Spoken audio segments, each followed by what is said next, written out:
Assalamualaikum warahmatullahi wabarakatuh. Perkenalkan, kami dari kelompok 3. Di sini kami akan memaparkan proyek akhir dari Capstone Design mengenai pengaturan suhu ruangan dengan sistem otomatis berbasis ESP32.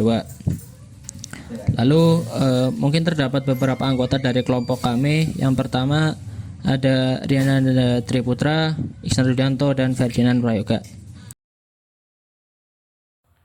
Sebagai seorang mahasiswa rantau yang notabene hidup di kos-kosan, pastinya akan mengupayakan pada kenyamanan ruangan kamar yang ditempatinya. Salah satu aspek kenyamanan yang diperhatikan adalah suhu ruangan.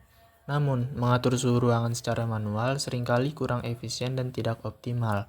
Fluktuasi suhu yang signifikan dapat terjadi karena berbagai faktor, seperti perubahan cuaca, aktivitas penghuni, dan faktor waktu. Sehingga untuk mengatasi masalah tersebut, muncullah ide untuk mengatur suhu ruangan secara otomatis. Dengan mengatur suhu ruangan secara otomatis ini akan menjaga suhu ruangan tetap ideal, tetap terjaga pada tingkat yang diinginkan, sehingga dapat meningkatkan produktivitas dan juga mengurangi pemborosan energi akibat budaya dari mahasiswa sekarang yang terkadang lupa mematikan kipas apabila sudah tidak digunakan dan akan pergi keluar.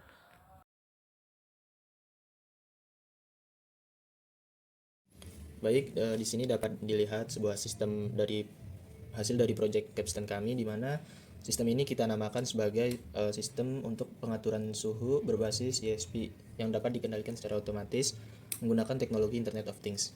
Untuk komponennya sendiri yang terdapat di dalam terdapat microcontroller ESP32, kemudian terdapat konfigurasi suhu menggunakan sensor DHT22.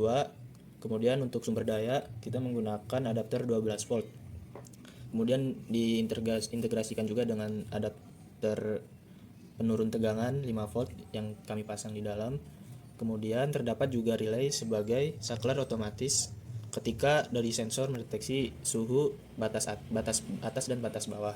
Untuk pengujian kali ini kita menggunakan parameter untuk batas atas 34 derajat Celcius, kemudian untuk batas bawahnya 33 derajat Celcius. Jadi ketika suhu mendeteksi suhu 34 derajat Celcius, maka secara otomatis alat pendingin atau kipas yang digunakan akan otomatis menyala. Kemudian ketika suhu mendeteksi 33 derajat, maka kipas akan secara otomatis mati sendiri.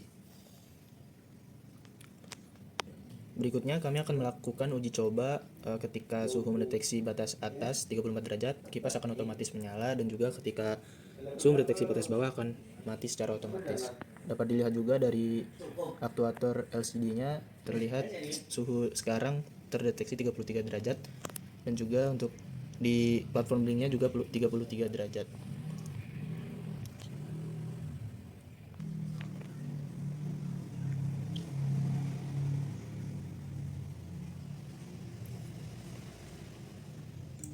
Nah, jadi ketika suhu mendeteksi batas atas, kemudian kipas tadi secara otomatis menyala. Nah, kemudian sekarang kita tunggu sampai suhu mendeteksi batas bawah, yaitu 33 derajat.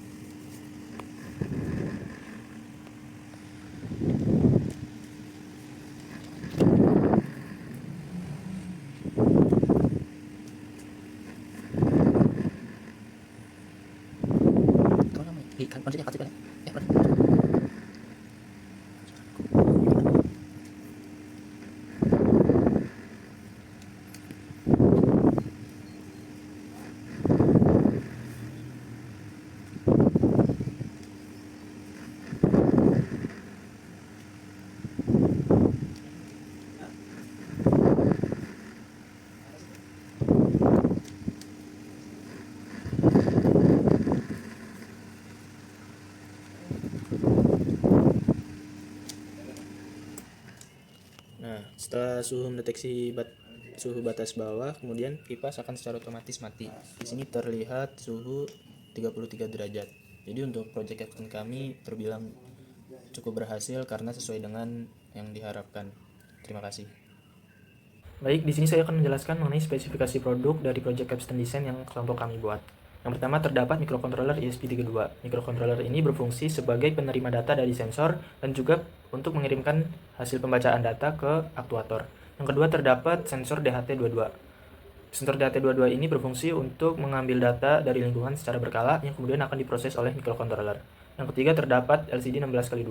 LCD ini berfungsi sebagai aktuator atau penampil data sehingga dapat dilakukan secara monitor secara langsung. Kemudian yang keempat terdapat modul relay. Modul relay ini berfungsi sebagai saklar otomatis yang melakukan tindakannya sesuai dengan perintah dari microcontroller.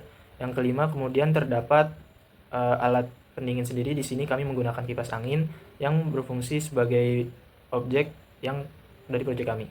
Kemudian dalam sistem ini juga kami hubungkan dengan cloud server billing. Untuk menghubungkan dengan cloud server billing ini dibutuhkan sebuah jaringan internet untuk microcontroller ke cloud server jaringan tersebut sendiri. Cloud server ini berfungsi sebagai pengumpulan data sehingga dapat dimonitor secara real time baik melalui mobile dan juga melalui desktop. Terima kasih. Dan yang ketiga terdapat tahap pelaksanaan. Pada tahap pelaksanaan terdapat 5 tahapan. Yang pertama berupa pemilihan dan pembelian komponen. Dan yang kedua melakukan testing terhadap komponen yang sudah dibeli berupa sensor, microcontroller dan juga LCD sebagai penampil. Dan yang ketiga membuat server IoT menggunakan platform Blink untuk digunakan sebagai dashboard.